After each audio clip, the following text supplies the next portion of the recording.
We're NimbusBase, and we're here to discuss something that most people are too shy to talk about: backends.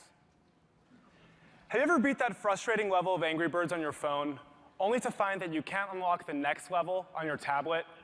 It's pure anguish. This seems trivial, but it's actually part of a huge problem that developers need to solve for their users: lack of data continuity across devices. Whether it's games like Angry Birds, productivity apps, or apps that monitor your heart rate, app users expect to have access to their most recent data anytime, anywhere. Over 90% of developers want to build cross-platform apps, but to have data sync across different devices, they first need a backend. So if you're a developer, what are the backend solutions out there? There's iCloud, but that only works for Apple devices, and a lot of developers hate working with it. You can build a backend yourself, but that can take months, and you still pay for storage costs. Or you can use a third-party backend as a service, but that gets extremely expensive as you start to scale. We're Alex and Ray from NimbusBase, and we built a backend that's easy to implement, free to scale, and works everywhere. Think iCloud, but for all platforms and all devices. The question is, how did we do it? And the answer is personal cloud. NimbusBase is the first mobile and web backend to leverage app users' personal clouds like Dropbox and Google Drive to store app data. But we think show is better than tell when it comes to technology. So Ray's going to show you a sample app we built on top of NimbusBase that demonstrates how NimbusBase solves the data continuity problem from the user's perspective. So Tweet Diary is an app we created to show you how easy it is for a user to store their app data, like entries about their life, on top of their personal cloud. So when we open up the app, we can see that you can log in with Dropbox or Google Drive. We're going to log in with Dropbox. Just click Allow, and now this app can store data on top of your Dropbox. So let's add some entries. Pitching at Disrupt. And note to self, no Dungo jokes. So after that data is added, it will be immediately stored locally and then stored on the cloud at Dropbox. So what if you're offline? If you're offline, that data is first stored locally and then synced to be online when you do have a connection. So think about this for a second. Most apps sometimes don't support offline functionality, and this is a great default way to store data. Let's open up the iPhone app. And we're already logged in, so just click Allow.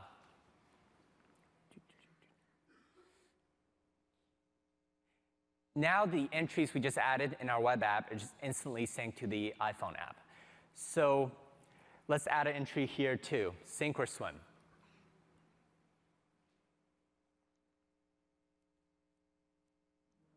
And boom, it's there on the web. So once both apps are authorized on your Dropbox account, data is instantly synced between the two. So now let's take a look at the Dropbox folder to see, or the website, to see what we can do, what happens to the files. So after we add a file, it'll be stored on our Dropbox folder, and after we delete it, it'll be gone. Now, let's think about this for a second. We're increasingly storing more private data online, like medical and financial information. So we have to be confident that it's secure. If you're deleting data from your Facebook account, are you really sure that it's gone from Facebook servers? With NimbusBase, you can be sure. With just a few clicks of your mouse, you can personally delete your data for your apps. So NimbusBase takes your Google Drive and Dropbox and turns it into a perfectly syncing application backend. And all of this is done with a few lines of code from developers. So we can see why NimbusBase is pretty cool for app users. It gives you data continuity across devices and lets you have complete control over all your data. And everyone can use it. Personal cloud has become ubiquitous, but some of us don't even know we have it. Well, if you have a Gmail, a Dropbox, or use Windows 8, congrats, you have personal cloud. But it's a developer who pays for a license and not the app user. So let's quickly review why NimbusBase is so great for developers. Because we build on top of Personal Cloud API, we completely remove the server from the app development equation. And that makes NimbusBase valuable to developers for two reasons. First, we save them a ton of time. NimbusBase reduces the time developers spend setting up a backend from months to minutes and lets them focus on what's really important, the user experience. And second, we save them a ton of money. Because we build on top of free personal cloud, there are no data storage costs for the developer, and he can scale from one user to millions for free.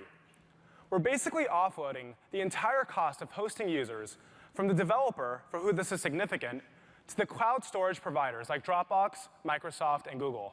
And not only are they happy to pay these costs, but they actually shared the vision of NimbusBase, having personal cloud be a backend for everything and anything, and not just files.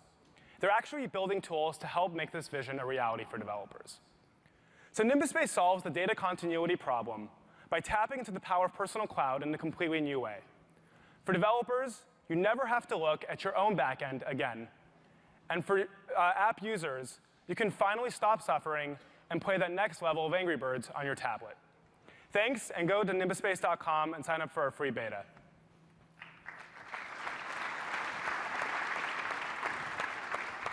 Judges.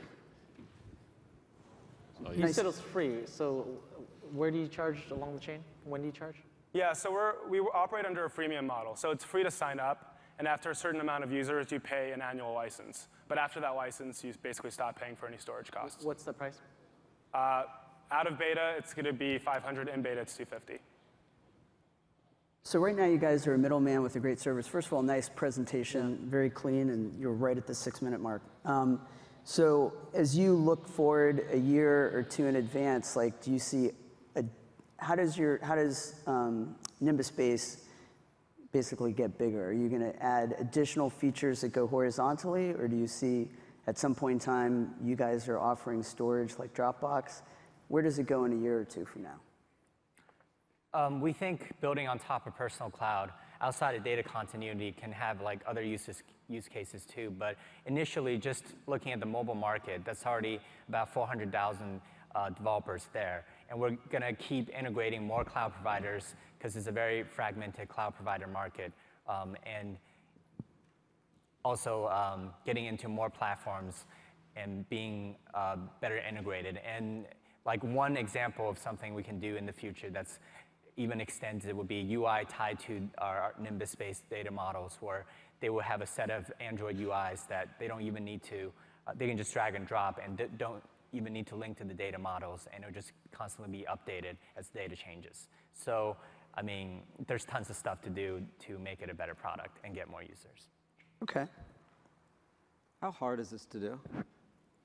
I'm sorry, can you How repeat hard is this to do? And talk about defensibility of the feature, the model. In terms of building the product? And what keeps others from offering the same feature to developers that may be offering other things to developers as well? That's a product question. So we think it's hard because it's kind of, for people who want to integrate with every single cloud provider on every single platform, that's a lot of work to do. And we're also, by offering this to developers, we're not just storing files, we're kind of putting a database layer on top of it where they don't have to think about things, just create an object and it'll be synced. And this sync functionality is non-trivial to implement. So we think also in terms of defensibility, as someone implements our platform, they're less likely to rewrite their code to implement a second player coming into this market. So yeah, we think like it's hard to implement because there's so many things to do. And also, people don't want to switch once they integrate the code. So I liked your presentation, and I liked your T-shirts. Oh, thanks. Clever idea. Can you give me a sense of the scope of this problem? Maybe give me an example other than Angry Birds that, that would make someone have to have your product. Sure, like a medical app, for example. If I'm updating records from different places, I want to make sure that for a heart rate monitor, for example, if I'm measuring my heart rate for my iPad and my iPhone and my Android tablet, I obviously need that data to be synced across different places when they graph the heart rate, so I know if I need to go to my doctor. And so that's a huge problem. Building the backend to support that isn't, as we mentioned, is pretty tough, and we're making it extremely easy. And at the same time, the user who's measuring his heart rate will have all his data with him, and if he ever feels uncomfortable and wants to delete the app, he can go in and delete the data.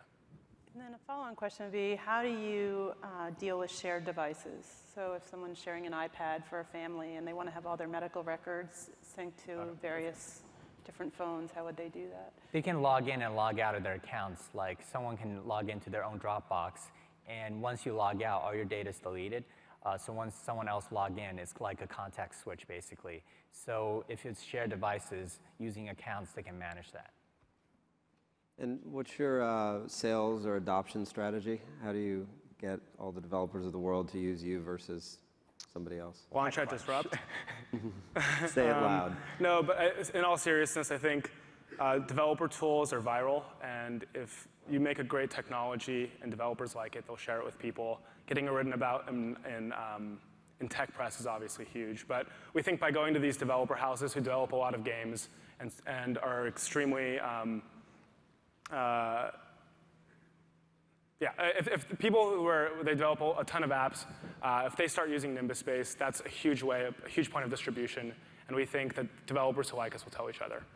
One additional point to that, I think it's easiest to find mobile developers who might like our platform, just because with those platforms, they're all listed in a single store, so you can literally just go in the app store, see, hey, maybe we're very good for privacy, for example. We can just find medical apps, list them, and then just contact the developers, for example.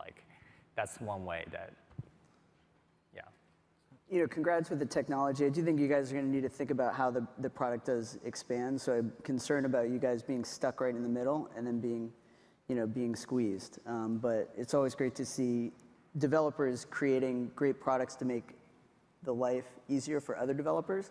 I just want you guys to be thinking about how your product can get bigger versus where I think it's going to be squeezed. Thanks. Thank you.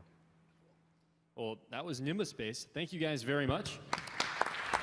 Let's do this.